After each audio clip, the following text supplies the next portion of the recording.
This is an Alliance podcast.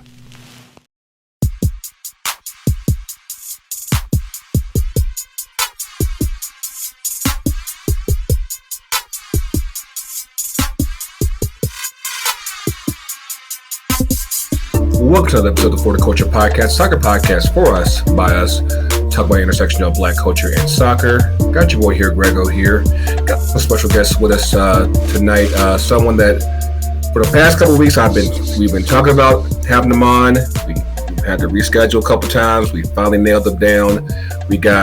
First of all, we got the owner, co-founder, and owner of One Knoxville SC. We got Sam Weisbrod. How you doing, man? Good. It's great to be here. I should say I am not an owner or a co-founder. No worries. I am the first full-time employee of the club. So a close second. Director of Growth is the official title at One. Okay. I like that name. I like the Director of Growth. Yeah. But yeah, man, I'm glad to have you on, man. Thank you. It's good to be here. And over here to my right is the head coach of One Knoxville SC, Jonathan Netherland. How you doing today, man? Well, you wait to make that announcement. I am doing well. Unfortunately, I'm not the head coach of One Knoxville SC, even though I wish I was.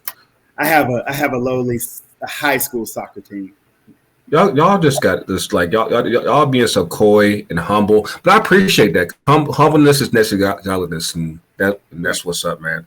But yeah, man, here to talk One Knoxville SC. It's been an exciting time for you guys. For those of y'all that aren't aware, One Knoxville SC is a new team coming to USL League 2 next year. They just were announced. What's that? Like May, I think. Yeah, we officially went live in February, but then you're right. We didn't have the name and the crest or anything. The name was just recently announced, and it's actually pretty nice. Pretty nice. Yeah, Matt Wolf design. Really. Listens to this pod, I'm sure it's familiar with Matthew Wolf. Oh yeah, definitely. But we just unveiled the crest recently in August. Yeah. And, the name is One Knoxville Soccer Club, and we begin play next May in USL 2, and the plan is to move up to USL 1 the next season. So okay, semi-pro for 1 year, and then move up to the full professional format the next season. Oh yeah, that's going to be pretty exciting, especially that cross-state rivalry with Memphis 901. That'd be pretty tasty right there.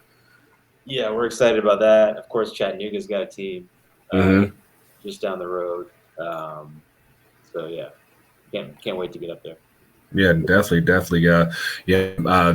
On our trip up to Columbus back in July, we stopped through Knoxville for a quick bit, and it's very mountainous. For what I was like, okay, it definitely lives up to its moniker. I was like, okay, that's what's up. I think I went to Archer's for some barbecue while I was there. But yeah, man, definitely looking forward to this.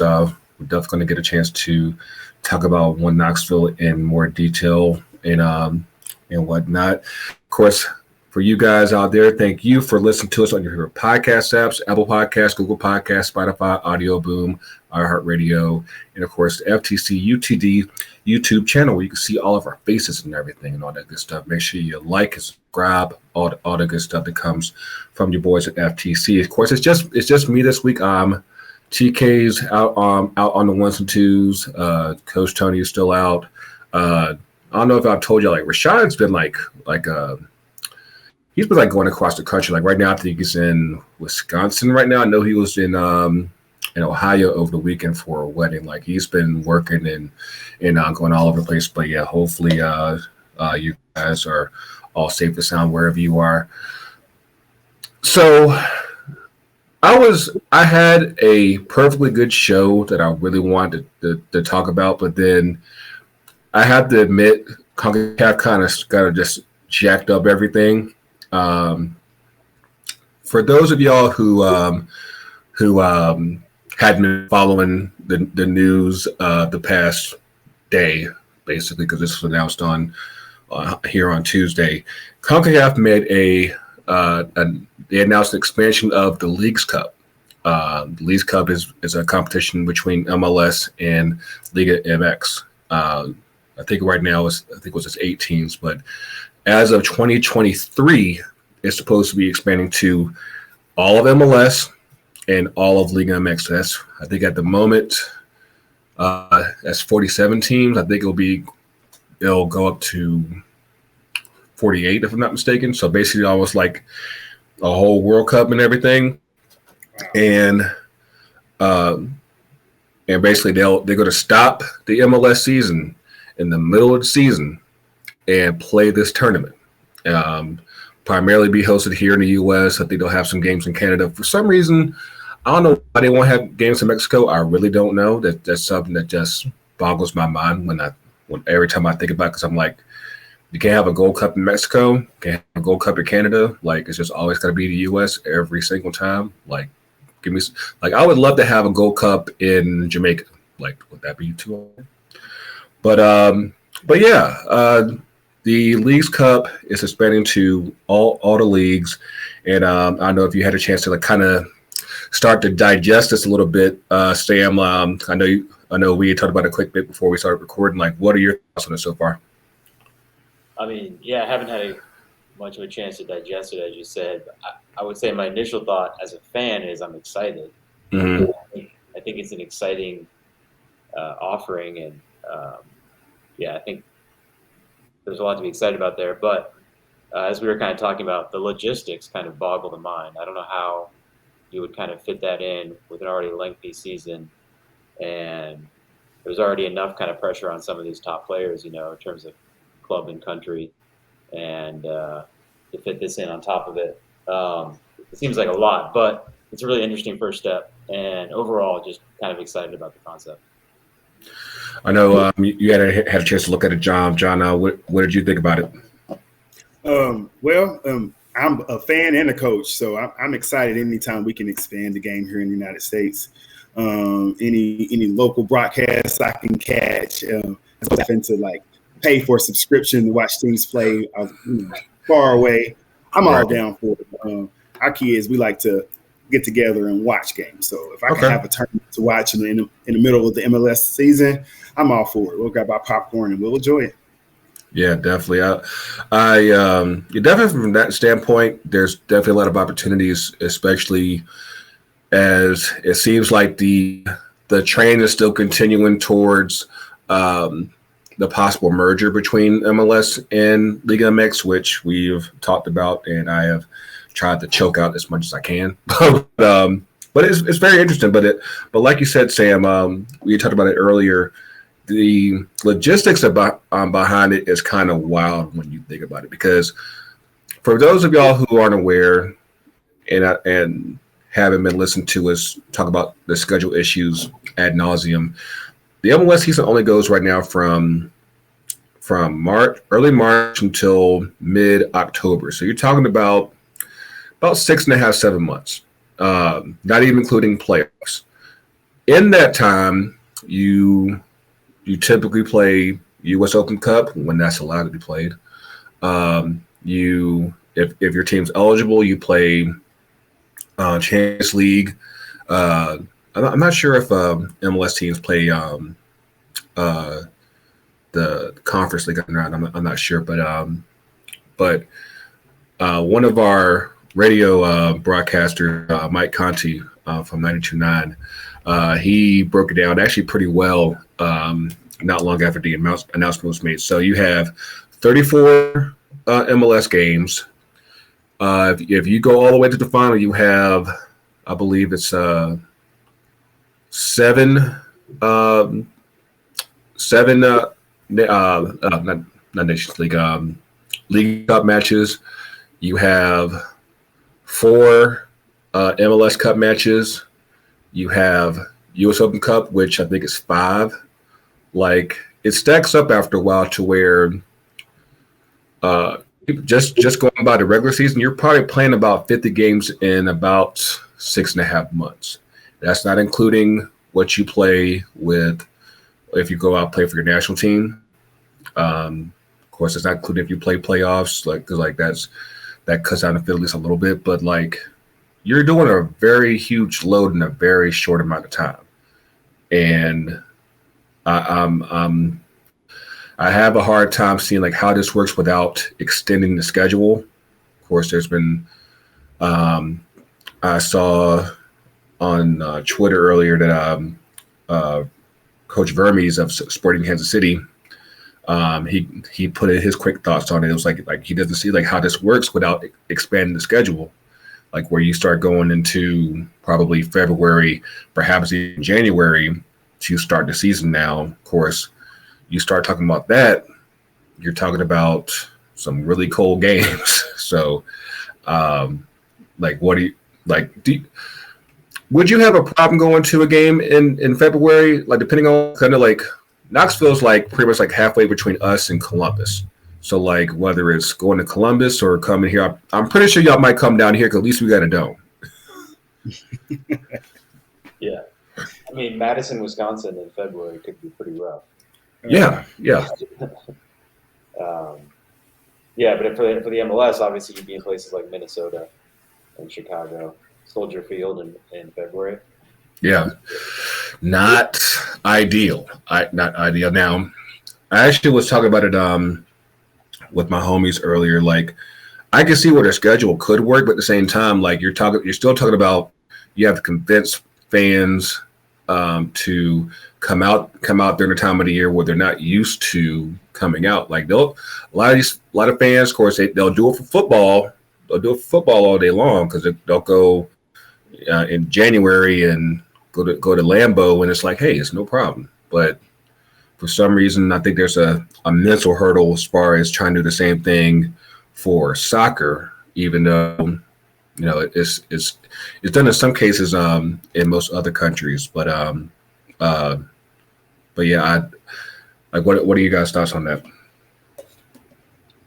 I'm just sitting here about to laugh thinking about the players playing in such cold weather. We do it in high school. That's when our scrimmage season starts. Okay. And I know the battle behind it. Trying to hype yourself up.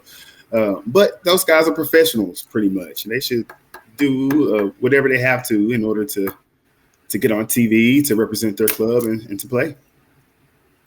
Definitely. I mean, I think as far as from the player standpoint, especially those with any ambition to hopefully like go over to Europe or whatever, like in most cases, they got to deal with that stuff come the winter months. So it's not the weather is never going to be perfect no matter where you are. Because like even like in the current schedule as is, you have hurricanes that can come to Miami, Orlando, DC, New York, even like here in Atlanta, like you have and Houston as well. Like you have like that possibility is always there. It's not just a case of like, okay, yeah, we can only play when it's warm. When it's warm, it can get jacked up as well. So, and mind you, it's burning hot during the summer as well. So there's still that as well. So it's never going to be perfect, but hopefully the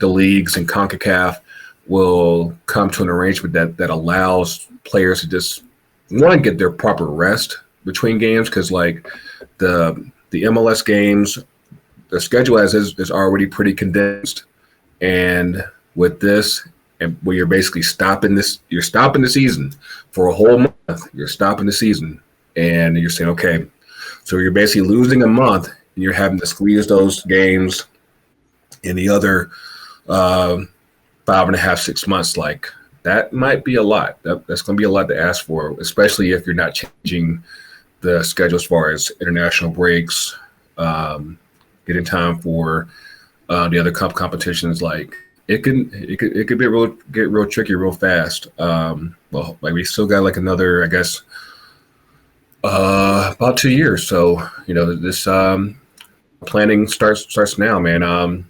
But yeah, we got Sam and Jonathan of One Knox. So like, tell us like basically like what was the idea that got One Knoxville started? That's a great question. So there's a guy named Drew McKenna who is the kind of primary founder. There's a group of partners, but his wife is from Knoxville, and he's a sports guy. Went to Notre Dame, worked in the athletic department in Notre Dame football for years, and comes from a sports family. His grandpa was a pretty big figure in the Chicago sports scene. Anyway, was moving to Knoxville and saw there wasn't a pro soccer team in Knoxville already. And of a market of that size, it seemed kind of crazy that just down the road in Chattanooga, there's two. Right. And Knoxville is a kind of an emerging city. It's really growing quickly. So it seemed like an opportunity. He connected with USL leadership, and they said, actually, Knoxville is like a place we feel like we have to be. It's one of the largest markets in the country that doesn't yet have pro soccer. So, he started kind of, he didn't just want to be the guy from Chicago, outsider who kind of just brought soccer to Knoxville. So found some local key stakeholders to partner with and build a really strong team. And then they announced it in February. I jumped on board a couple months later. But we're very much like a startup right now, like a soccer startup. There's basically kind of Drew and myself day to day, some interns and the partners when they can. But it's very much a USL2 type small team, front office to build this, and then once we do scale up to USL1, it'll be a much bigger operation. But that's kind of the high level of how it got started. Now, Jonathan, when I first got in touch with Sam a few months back, did probably right around the time, not long after the team was first announced, and he was telling me a pretty interesting story about the team that you're currently coaching. Tell us about that. Oh yes, I coach for high school in Knoxville. It's called Austin East High School.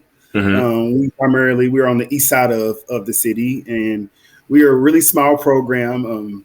I've took over about 4 or 5 years ago, and we've just been trying to develop and build our programs with the other big time programs in our area. So I just happened to get a email and get in contact with Sam, who's a director of growth, and they just pretty much explained how they wanted to put roots into the community, into all communities in Knoxville, and they wanted to have some sort of leg to stand on and credibility before they came in and be like, hey, buy my tickets, we're professional, come see us. So I thought it was a wonderful way to approach us in any way that we can help One Knox FC. We will. We really want to grow the game in Knoxville. A lot of people don't know that about us because they think we're all about football, and they know Pat Summit is from here, so they think about women's basketball. But we love soccer. We want soccer. Our high schools breed some really, really high caliber soccer players that we have to send, a few states over. So with this pathway, there's just another level of opportunity, another level of hope I can give my kids, but hey, you can aspire to be professional now. It's not all, University of Tennessee or nothing. It's really, really, really infused a lot of energy into not only my a community that culturally didn't really have soccer at the forefront. That's not our number one sport, so to speak. So we're happy to have One Knox SC in the building. We're happy to be connected with them. Sam, just as a man, it has been so gracious and helpful and genuine. So it's just a bond that we hope to continue to grow. Yeah, definitely. One of the things that Sam filled me in on back during our first initial conversations was the school that you coach at Austin East, they had a lot of tragedy in the past. I want to say was it this year, Sam? And of course the soccer has kind of helped the school and that's how that part of Knoxville heal. So what exactly has been going on? Well, probably. Just to sum it all up, since January of this year, there's just been a lot more gang activity, gun violence that happens to, involve a lot of our youth. A lot of times, we can keep them out of that type of atmosphere, but it's seeming to creep a little closer and closer to our school and to, the areas right around it. We had some unfortunate events in which, 5 people from our school alone Wow. gunned down and killed, whether it was, gang violence or accidental shootings. And they just kind of strung together, week after week. It really, really put our community, our school into a really, really dark place. Even now, there's still kind of a dark cloud over us. And it's wonderful that the sport that I coach, the sport that my kids love, soccer, has been, kind of that light. We've been able to be a torchbearer of hope, trying to, offer another, pretty much just another level of positivity in our school. It's not all bad. A lot of the things don't really happen at the school. It just kind of gets connected to it stereotypically. And we have just been battling throughout the entire season, battling that stereotype, that negativity, ones that we didn't create ourselves. So it's just seeing that and knowing that these are kids, these aren't grown men that have to deal with that. It's heartbreaking. And I'm just happy as a man myself to be able to do something to lift spirits of my kids, their parents, and offer a little bit of hope. Yeah, that's a lot. I mean, especially with we're all still wrestling with COVID and trying to navigate that in the school. So when you have this on top of that, like it's like if it's not one thing, it's another, and we're all just trying to stay safe in our own way, and something like that happens, like that's just wow. That's just insane. Are there any plans, Sam, for to work with like the high schools in the area? Hopefully, like I don't know if like I don't want to say like necessarily create a pipeline, but at least get the kids involved and integrated with One Knoxville. Yeah. So we as kind of part of this story, I'll kind of touch on the past and how we got involved, and then things we want to do here. So Coach was mentioning that five young adults died because of gun violence in the community. The 5th one happened at the school itself. A police officer shot a student in the bathroom. Wow. On campus. So soon thereafter, this was in the middle of John's season, and a couple of schools didn't want to come to Austin East to play games there. So as kind of like the pro soccer team in town, we had a little bit of kind of social capital and connections. We were able to reach out to UT and kind of help facilitate moving the game to the University of Tennessee, where the women's team plays at Regal Stadium. Okay. And so Coach Netherland's team had senior night at the University of Tennessee. That's pretty good. And the athletic department there was incredible, Greg. They had to go through a bunch of hoops, jump over, do a bunch of different things to make a game like that happen. But so that was like, as a club, those are the kind of things we would love to do to kind of help any kind of group in the community that can't play the game or doesn't have access to resources. And, so just being able to kind of facilitate that was big for us. And then going forward, we think there's a lot of energy in Knoxville around high school soccer that we want to. Everyone kind of thinks of club soccer first. These different markets, but high school soccer, there's a lot going on, and people are really into it. And Coach Netherland can get into this more, but I mean, his team made a run through state and won the state championship, which is the most incredible part of this whole story. Is that they came from a team that would win a couple of games a season, winning a state championship this season in the midst of COVID, in the midst of this gun violence and devastation. See, look at this dude over here just being humble. He didn't even mention that at all. Didn't even mention that. Like, I don't want to brag. I don't want to, just toot my own horn. But we won states. Like, he didn't. None of that. None of it was hit. But yeah, man, that's incredible, man. Congrats to you. I'm gonna toot his horn for him then a little bit more than. in the most epic fashion imaginable. Like they won state, well, just the state championship itself. They won in penalties, in pouring down rain, after being down a goal in extra time, and they tied it up in extras to get the penalties, and then beat the team who had been like their nemesis the entire. Like they beat Darth Vader in the state championship, who has been the top dog in the region for the past 50 years. But so like this, basically, this tragedy happened, and then this amazing night at the University of Tennessee happened where the soccer community in Knoxville surrounded and united behind Austin East. And this incredible community moment happened. And then Coach Netherland's team just ran with it. And they just won incredible game after game. And we all followed along.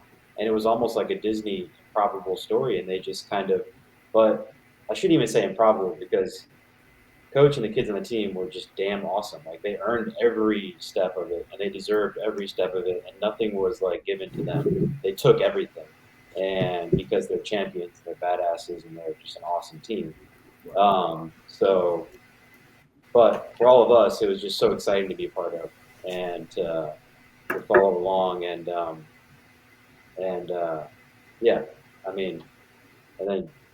just an incredible story to be part of, and of course, I should stop talking and let Coach jump in with any kind of additional thoughts about the run. But it's an amazing feeling. I love recapping it.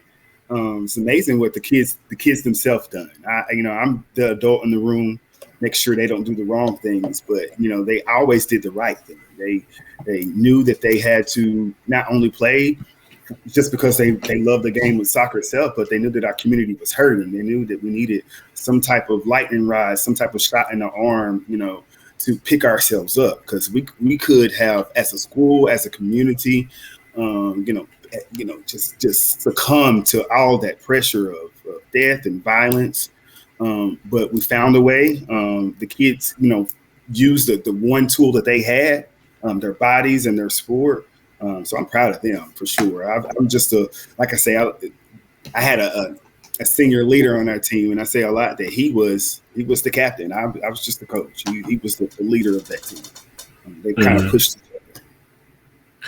Yeah, like that's like I said, you didn't even tell me, man. I'm over here just like thinking, like, okay, it's just no a little small school story. You realize, oh, y'all just went state. Like, hey, it was our first state. So we're trying not to do it in people's face.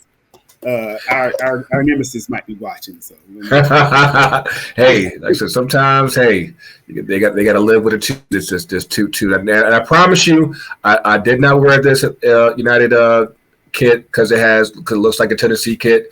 Doesn't I swear it wasn't on purpose. It just happened to be what I chose to wear tonight. But yeah. Well, that's our outline of our high school logo. I kind of stole it from Atlanta. We get the same instead of the single A, it's the A and the E. And okay. We appreciate Atlanta for sure. Cool. But yeah, man. That's incredible. So next year we're going into the first season of One Knox. So have y'all already started signing players? Like what's the plan like up until now and I guess May of next year?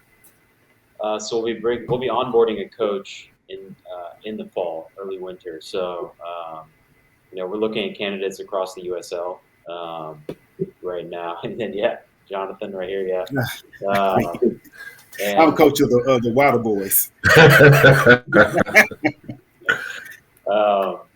But then, it'll be on that person to kind of lead the technical side of the club, in terms of USL 2 is a lot of like scouting the best college players in the region and signing them on their college break. It's a very different.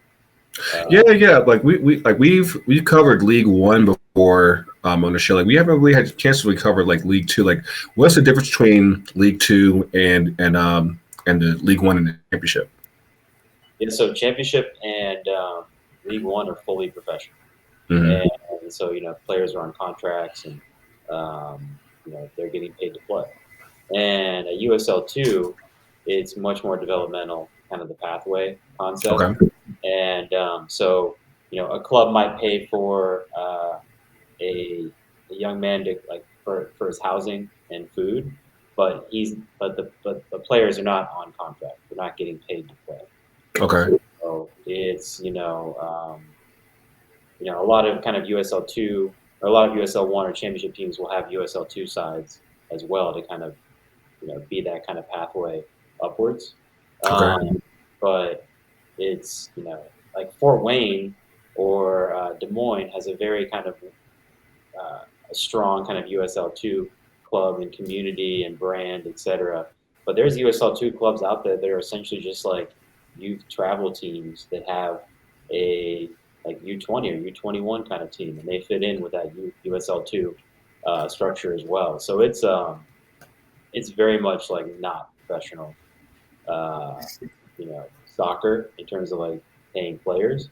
However, it's still USL, and it's a great first step for us. We're going to get highly competitive games against like Asheville, just down the road. They're in USL too, and it can still be a great product. And for a community like Knoxville that doesn't have anything at that level at all, it's something fun to rally around. And people and we continue to talk about USL1 as being the destination, and people see that and so they're excited about kind of being there as part of the journey. You can almost scale up with the club, And I think that's kind of a fun narrative to be about.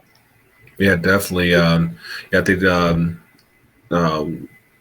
the big thing that I always hear about is lead to like, of course, they're starting that pathway to pro, and like whatever avenues that are there that allows players to just to continue to develop their craft, because we talked about before on the pod before, like the actual college season isn't that long, so like this definitely allows to supplement that development in the meantime when the college season is done, and you still need to play, because 3 months out of the year really doesn't do a whole lot. Like you got to keep playing, keep growing, and this definitely allows that. And, we're definitely looking forward to seeing what One Knox does. See, of course, if y'all need anyone to design the kits, if y'all got the budget for it, just holler at your boys, because we do a little thing, we do things, and we can make that happen. But yeah. We can start with some merchandise. We got Matt Wolf lined up. He's already designed the first kits rolling out, so we're feeling confident about those. But merchandise. We definitely need some like lifestyle kind of capsule stuff. Yeah. Like I said, I definitely love the sunset over the Smokies and everything. Like I love that look. There's definitely a lot of potential there, and definitely, whatever we can do to help boost y'all up, we'll definitely do that. Got a quick episode this week because I know John has to get to work pretty soon. Just a quick plug for the store. The Legends of the Culture hoodies are officially up on sale. We have the Brianna Scurry hoodies and the Sadio Mane hoodies. Like we talked about last week, only releasing those for a month. So come October 15th, we'll have a new set for October and November and December, and until hoodie season is done. Because I got plenty in the bag. So just if you got something in mind, just be patient. But yeah, all you Liverpool supporters, I finally got something for y'all. So don't come at me for nothing else. We got y'all. Like y'all are already tied with us in first place. Like I said, this will hopefully hold y'all off for a bit. But definitely, of course, Brian Scurry, U.S. women's soccer legend from the '99 World Cup team. I think that one's definitely been a very popular order so far. But yeah, definitely make sure you get on that. Definitely make sure you get on the name sets, FTCUTD.myshopify.com. And just keep supporting the pod, because we're trying to get out of here, out of these remote environments, get back together and everything. Because so I miss my guys, because it's been a hot minute since we've all been together. But yeah, man. So Of course, to wrap things up, we're going to do 2 up and 2 down. Now, of course, for those of y'all who aren't aware, aren't initiated to how we do this, basically, there's two things that you like that's going on in the culture, 2 things that you don't like that's going on in the culture. It could be soccer related, world related, whatever you want. It could be something personal, whatever works for you. So let's give you a shot, man. What you got? All right, 2 things that are going on in the culture. Oh man,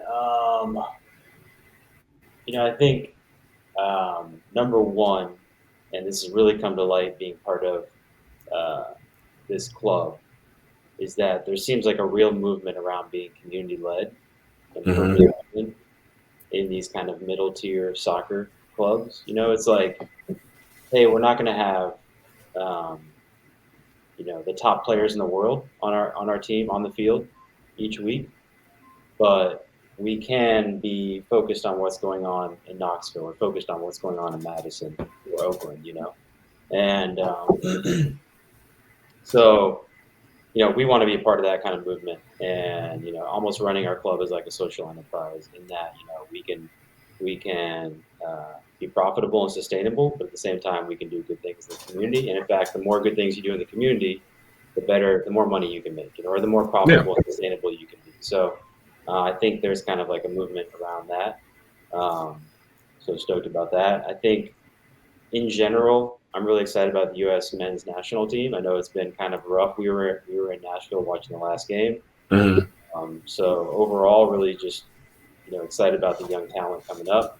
And I think it's like, people have no idea that in 5 or 10 years, that team is just going to be, it's going to be wild. It's going to be really wild. It's going to be really wild.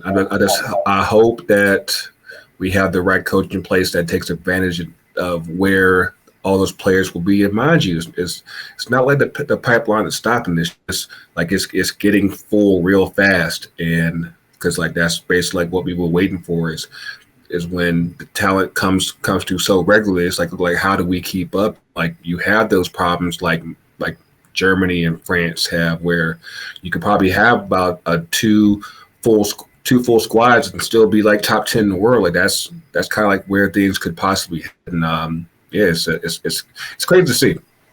Yeah, I mean it's crazy how fast it's happened since failing for the last World Cup. The quality that's come up just since then has been pretty significant. 2 down. I'll go with Vuvuzelas as number 1. Just always. I did not appreciate them down in I think it was El Salvador. Like that was just a lot. That was a lot going on. Pretty annoying. And then kind of what we were talking about earlier. I don't know, for the players' sake, man, it's just too many games sometimes. I mean, these guys just need some rest sometimes. You're talking about this kind of merger tournament or league, and it just seems inevitable because there's money to be made, there's sponsors to be driven here, and then of course so it's going to happen. So at the end of the day, I hope players can kind of stand up and get what they need. So sometimes that's a break. Indeed. I'm gonna hop in before you jump. I'm gonna let the state champion go last. All right. My ups this week. Of course, Atlanta's still, like we are unbelievably hot right now. Like it's crazy, like how 2 months ago everyone was ready to just bail and just jump ship from Atlanta, and just the last 2 months have been like, I don't want to say a revelation. It's just more so like this is what we always thought it could be when you have everyone healthy and available and they're all clicking.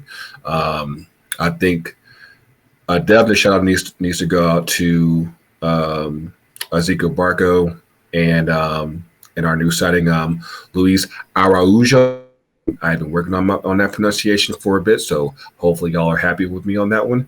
Because like they have been on another level especially the past month since Pineda has taken over the team, and it's been exciting because not only do you see it in the stands, but you also see it in the crowds. Because like for a while this season, like that loudness that we used to be known for, it just wasn't there. But like obviously, like especially between the Orlando game and this past week with DC, like the noise was there. Like it was like, oh, we're back. So that's been really exciting to see.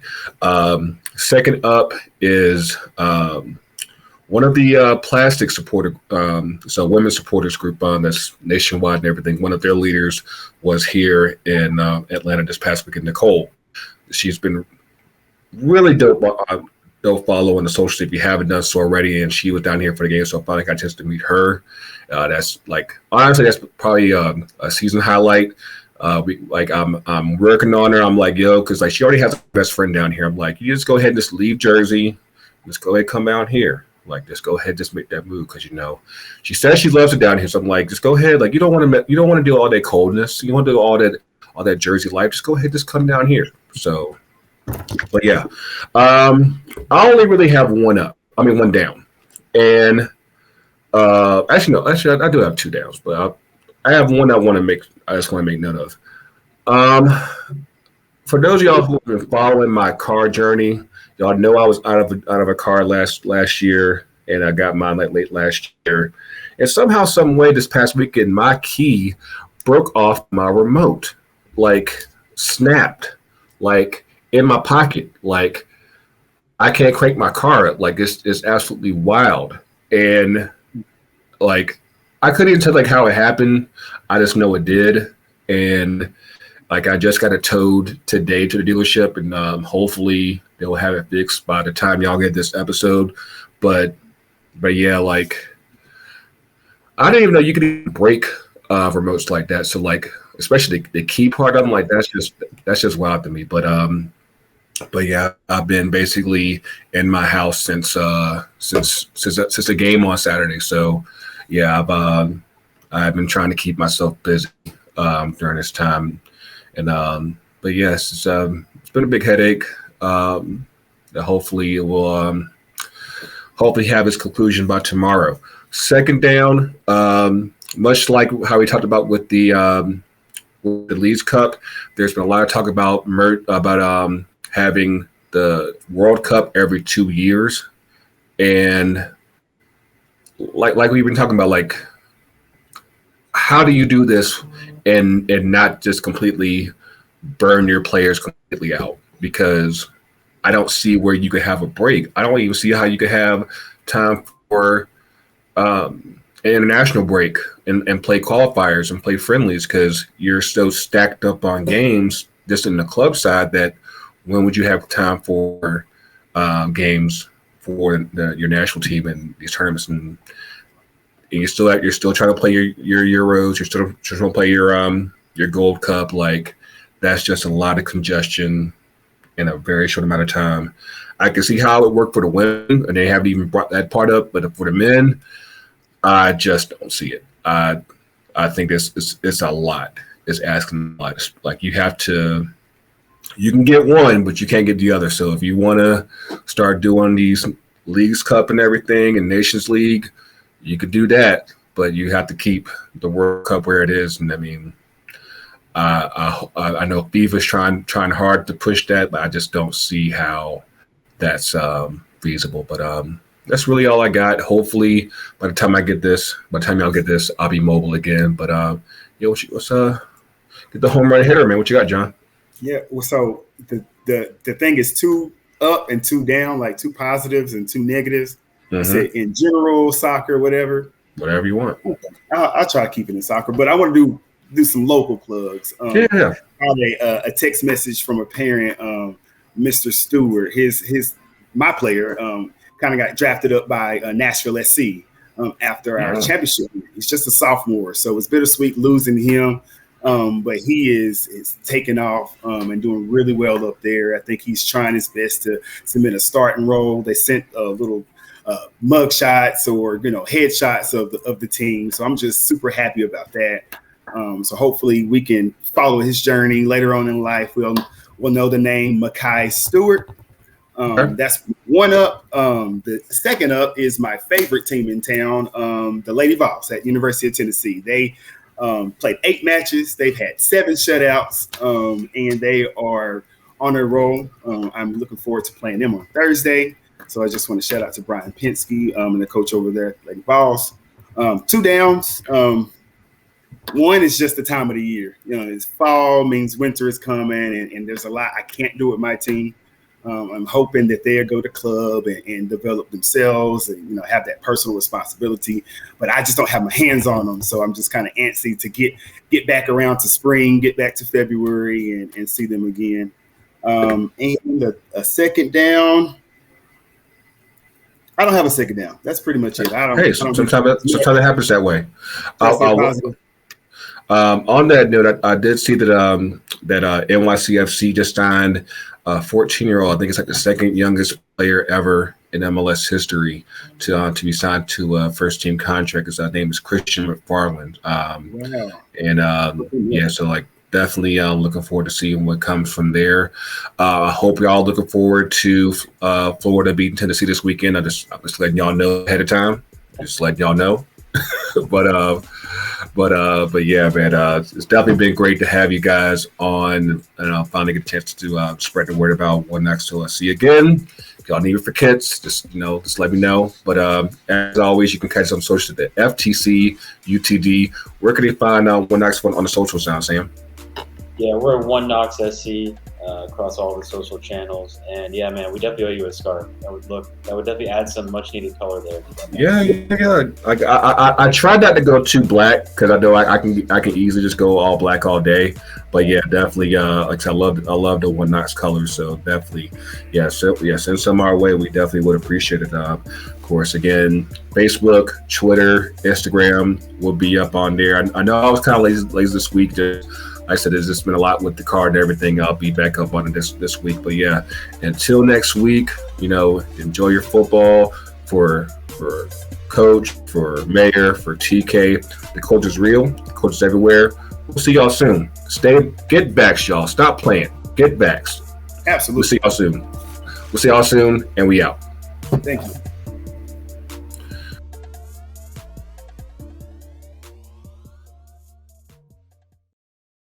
FTCUTD.